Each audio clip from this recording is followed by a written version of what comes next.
人人都係佛，個個都係佛嚟嘅。不過你哋喺塵世間裏面玩得太耐啦，玩到自己個皮都喺邊度都唔知，遮拿更加唔知道係乜嘢。你哋眼望到嘅右手邊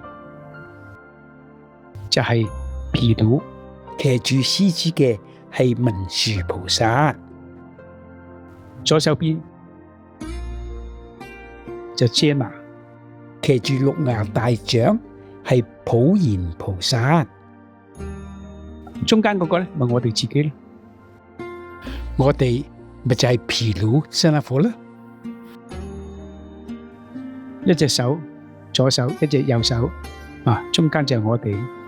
所以頭先有個信眾話咩叫做毗盧遮那？毗盧就係右手邊嘅智慧之母，遮那就頭先開始都有啦，開啟開啟智慧就係我哋中間嗰個先至能夠開啟智慧。咁你話我哋係咪佛呢？唔係喎，我未開到喎，你未開到，你係糊塗佛啫，都係佛嚟噶。我哋呢度佛菩薩嘅祖莊叫做華嚴三聖嘅華嚴殿。希望你今世係最後一世能修成。如果今日佛祖希望我哋能修成，如果我哋唔能夠修成，佛祖會唔會希望？必定唔會。點解？因為佛祖大覺者嚟噶嘛。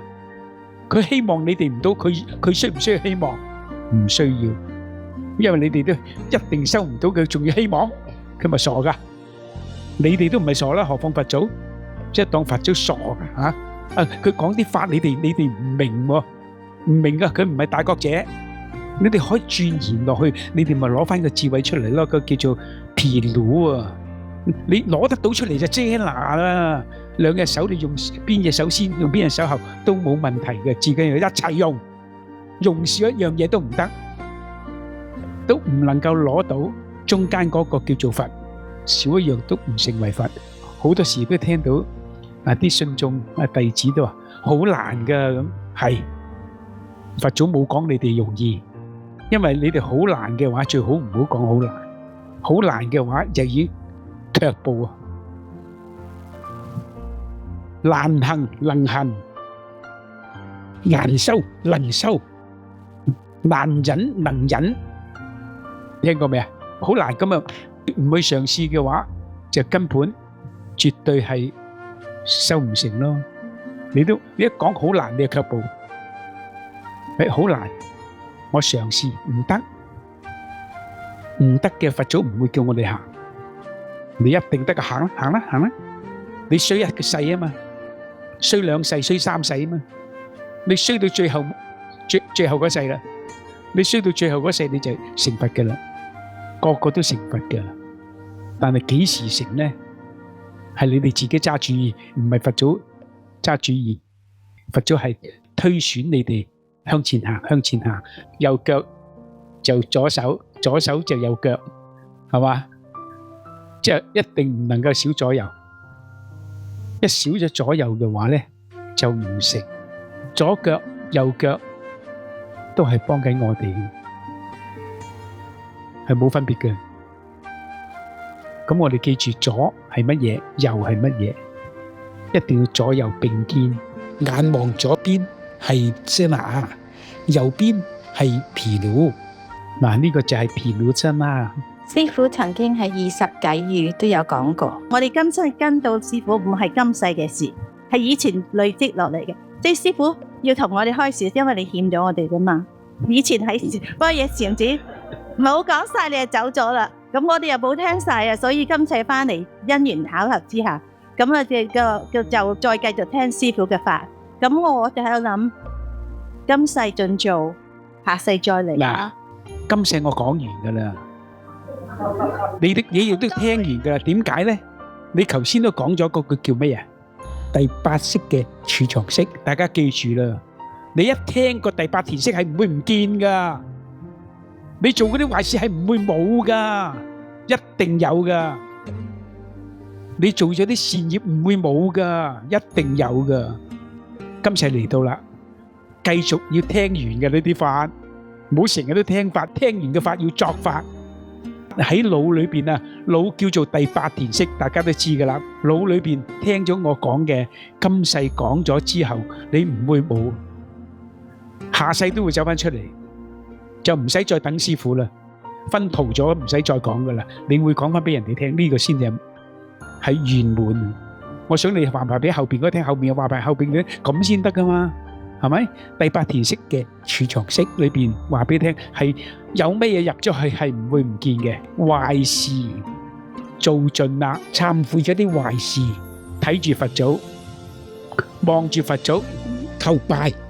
嗰個佛祖係邊個？係自己啊，向住自己去叩頭認錯，我衰咗，佛祖係我係佛祖，因為佛祖講嘅心佛眾生三無差別啊，係一樣嘢嚟噶。你哋睇住個佛祖係睇住自己啊，你唔係拜佛祖係拜你自己啊，拜你自己唔好再做錯啊。前世累積嘅錯失唔使你記嘅，佢自然會走嚟嘅。前世咪第八前識走出嚟咯。嗱，消除累積嘅錯事啊，要必須在佛菩薩面前誠心懺悔。記住啊，唔使你記嘅，原來第八前識記咗啊嘛，咁就唔使揾師傅啦，係咪？係佛菩薩係邊個？自己咯。你而家睇住呢個係睇住你哋自己嘅，因為點解？你哋有右手皮到，有左手聲啊，中間就係你哋啊。你作爛呢個佛像都冇法喺度啊。佛祖喺佛像裏面係唔會俾你作得爛嘅，一作爛呢個佛像係有你自己喺度，咁咪即係作爛你自己啦。你就嗰步嚟啦，謗佛啊幾大隻啊，即係謗自己喎啊！哎呀，好難啊，喺度謗緊自己，好難嘅，你喺度謗緊你自己。佛祖話你哋一定得嘅，一定要向佛菩薩面前懺悔。其實向佛菩薩面前懺悔，我點解要向佢懺悔啊？因為我做錯咗，向佢懺悔就向你自己懺悔，唔好再做錯啦。做錯咗，叩係咁叩，好辛苦噶。而家你哋好彩啊，佛堂有冷氣。喺我嗰個時代裏邊冇冷氣噶，真係我去佛堂未試過凍親噶，即係熱親嘅啫。而家知道第八田識入咗去。唔會出翻嚟，出翻嚟嘅係等你再過多一世、兩世、三世未出嚟，因緣未到，一出嚟，哎呀，原來我聽過師傅講嘅，嗰個唔使師傅出，你就係我嘅師傅啦，咁啊，自己就係自己嘅師傅。第一個師傅係邊個？係自己。話我做僆仔啫，我即係學嘢，全部都係人哋教嘅。你諗下，人哋教你嗰個邊個啊？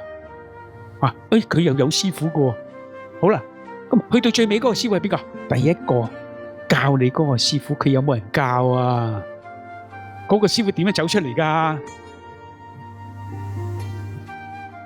無師自通有冇聽過啊？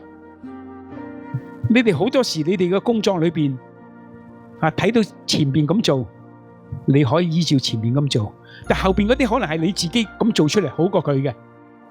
好多人仲有講係話人點嚟噶？佛祖點答啊？係由無始以來，知唔知點解呢？由無就開始嚟啦，個個都係由無開始而嚟。我諗我哋刻住嘅係嗰個開始，開始咪有啦。你一講有就冇噶啦，你一講冇佢又有啦。佛祖同我哋講啊，有雞先有蛋先啊，兩者啊都唔談論嘅，係談論由無始以來，由無始以來五個字可以分開佢去解。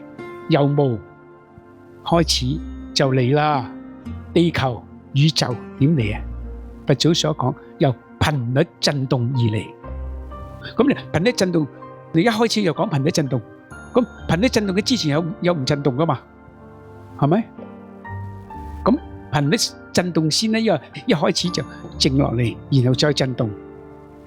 咁啊，所以佛祖就話：啊，呢兩樣嘢你哋咁講係講唔掂啦，由無始以嚟啦，由無又有開始而嚟啦，兩者講晒係咪？冇講到話有雞先有蛋先嘅。你話震動嗰時咪震動而嚟咯，你話靜落嚟咪空咯。有冇聽過空成住壞啊？壞咗啦，咪等空啦。